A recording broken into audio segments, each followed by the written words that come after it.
সকলোকে নমস্কাৰ জনাই আজি মোৰ ব্লগটো ষ্টাৰ্ট কৰি দিলোঁ। আপোনালোকে দেখিব পাইছে ৰাইজসকল আহিছে। ৰাইজসকল মানে আপোনালোকে দেখিছে বৰ্তমান আমাৰ অসমত কি চলাই আছে, মৰিগাঁও জিলাত বৰ্তমান চলি আছে গোঁসাই মেলা। সেয়ে ভাবিলোঁ আপোনালোকক এই কৰ্ণাটকখনতো গোঁসাই দুটামান দুখাই দিওঁ বুলি ভাবিলোঁ। দুটামান মানে কি দুজন গোঁসাই আহিছিলে, দুটামান বুলি ক'লে ভুল হ'ব, দুজন গোঁসাই আছিলে। সেইটো চাইতে আপোনালোকে দেখিছে এজন গোঁসাই গ'ল আৰু ইফালে এজন গোঁসাই বৰ্তমান ওলাও হৈ আছে, সেৱা বেৱা কৰি আছে।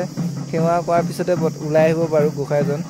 ইয়াৰ গোঁসাই ওলাইছে আপোনালোকে জানে আমাৰ মৰিগাঁও জিলাত গোঁসাই মেলা বুলি কয়। ইয়াত গোঁসাই ওলাই যেতিয়া এখন নতুন ঘৰ ল'বলগীয়া হয় তেতিয়া মানে ইয়াত গোঁসাই এজন ওলাই লৈ আহে।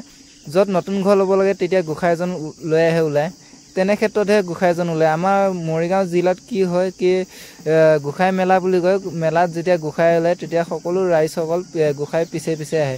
ঠিক তেনেধৰণে ইয়াতো গাই গৰু লৈ ৰাইজসকলে ভকতসকলে ইয়াত গোঁসাই লৈ আগবাঢ়ি আহিছে। কাৰণ নতুন ঘৰ লৈছিলে, মানে এইটো দিনটো ভাল আছিলে। ভাল দিনত মানে বহুতকেইটা ঘৰ লৈছে, বহুতকেইটা ঘৰত লোৱাৰ কাৰণত বহুতকেইটা গোঁসাই ওলাইছে।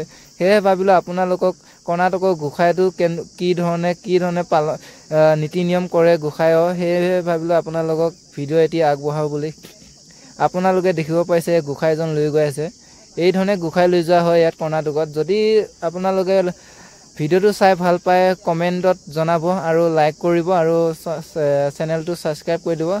ঠিক এনেধৰণে আৰু ভিডিঅ' যাতে মই আপোনালোকক আগবঢ়াব পাৰোঁ, সেয়েহে ভাবি আপোনালোকক এই ভিডিঅ'টো আগবঢ়ালোঁ।